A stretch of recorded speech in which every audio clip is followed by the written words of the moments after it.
सबक पढ़न तथ नाव साइंस और जंग बह पर गो ये पत समझाओ बह पहले ज़माने में जंग में मुखालिफ फौजों की जिस्मानी ताकत और फुर्ती का मुकाबला होता था।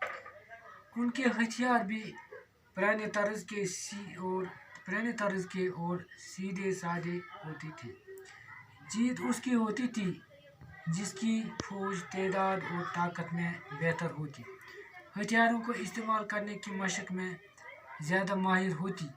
लेकिन आज की जंग जिस्मानी ताकत और बहादुरी से नहीं जीती जाती, बल्कि साइंस के ईजाद किए हुए हथियारों पर मुनहसर होती है। ये कहा जाए तो गलत नहीं होगा कि मौजूदा दौर की जंग फौजों की जंग नहीं, साइंस की जंग है।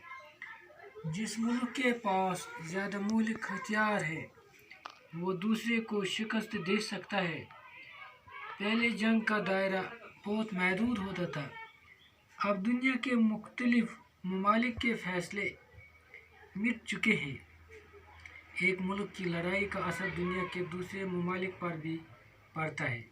इसलिए आज जब कोई जंग छिड़ती है तो इसकी आग दो ममालिक के दरमियान ही नहीं रहती, बल्कि दुनिया को अपने लपेट में ले लेती है। अब जंग के मोर्चे सिर्फ मैदान में नहीं बल्कि हवा और पानी में भी कायम होते हैं। पहले जंग की तबाहकारी और बर्बादी मैदानी जंग या मुखालिफ ममालिक की सरहद पर होती थी, लेकिन साइंस के बनाए हुए मौलिक हथियार बेगुनाह आवाम के घरों, मस्जिदों, मंदिरों, स्कूलों और अस्पतालों को भी अपने लपेट में ले लेते हैं। तलवारों, नेज़ों और तीरों की लड़ाई में बहुत सी इंसानी जानें खत्म होती थी, लेकिन बमों की तबाही उनसे हज़ारों नहीं बल्कि लाखों गुना ज़्यादा है। एक बम कई मील के रकबे में इमारतों, इंसानी ज़िंदगी को तबाह कर सकता है। दूसरी जंग अज़ीम में दुनिया के कई ममालिक शदीद बमबारी की वजह से तबाह और बर्बाद हुए। इसी तरह अफ़गानिस्तान और इराक़ पर अमरीकी बमबारी से लाखों इंसान बेगुनाह मारे गए। अगर साइंस ने ख़तरनाक बम और जंगी जहाज़ और जंग के दूसरे असलहे न बनाए होते तो इतने बड़े पैमाने पर तबाही नहीं फैलती। साइंस की सबसे ख़तरनाक ईजाद एटम बम, हाइड्रोजन बम और मुख्तलिफ़ किस्म के तबाहकुन मिसाइल हैं। जहरीली गैसों की ईजाद भी तबाहकुन है। इन बमों और गैसों के अंदर छुपी हुई ताकत चंद सेकंड में तमाम दुनिया को तबाह कर सकती है। जापान में एटम बम गिरने से जो तबाही फैलती थी, दुनिया की तारीख में इसकी मिसाल नहीं मिल सकती। लेकिन जदीद एटम और हाइड्रोजन बम और दीगर खतरनाक हथियार पहले के मुकाबले में कई गुना मौलिक और ख़तरनाक है। दुनिया के बड़े ममालिक के पास इस तरह के बम हैं, हर एक को दूसरे से खौफ है, क्योंकि अगर अब कोई बड़ी जंग हुई तो इसमें मामूली बम की बजाय खौफनाक हाइड्रोजन बमों का इस्तेमाल होगा, जिससे तमाम दुनिया आग के दहकते हुए शोलों में बदल जाएगी। इंसानी तहजीब व तमद्दुन हमेशा के लिए मिट जाएगा। अगर तमाम दुनिया तबाह न भी होती तो इसका एक बड़ा हिस्सा मिट जाएगा।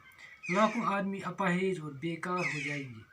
बहुत से हरे भरे इलाके तपते हुए रेगिस्तान बन जाएंगे। एटमी हथियारों के अलावा हमें एक बड़ा खतरनाक खतरा ये भी है कि जंग के मौलिक हथियारों में बीमारी के जरासीम भरे हुए बमों का इस्तेमाल भी शुरू हो सकता है, क्योंकि बमों के ज़रिए फैलाए गए जरासीम पर काबू पाना मुमकिन होगा। इसलिए नतीजे में जितनी फसलें, जानवर और इंसान मुख्तलिफ बीमारियों का शिकार होंगे, इसका अंदाज़ा लगाना भी दुश्वार है। ये बात वाज़ेह है कि ख़तरनाक जंगी साजो सामान और तबाहकुन असलहा साइंस की नई दरियाफ्तें हैं, लेकिन इसका मतलब ये नहीं कि ये साइंस का कसूर है। साइंस तो हमारे लिए नई नई बातों का खोज लगाती है।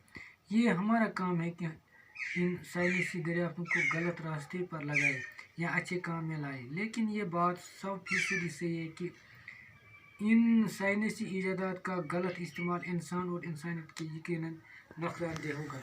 تاکہ بچو یہ سبق ات من سمجھا بہ کہ مشکل الفاظ امن ہند معنی سمجھا طرز گو طور طریقہ، تعداد گئی گنتی عدد، مشق کرنا بار بار کام کرنا، مہارت حاصل کرنا، مولی گو ہلاک کرنے والا، جان لیوا، جنگی ہتھیار میدان جنگ میں استعمال ہونے والے آلات، تباہ کن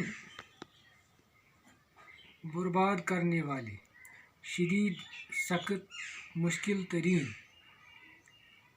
خوفناک ڈر سے بھرپور، تہذیب و تمدن، طرز معاشرت، اپاہیز، معذور لو لنگڑا، 100% پورے کا پورا،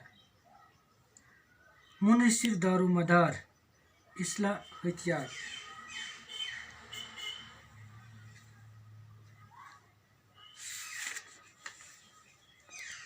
ٹاٹو بچو یم کی مشکل الفاظ یم زن میں سمجھے کہ باقی گو بیک ساتھ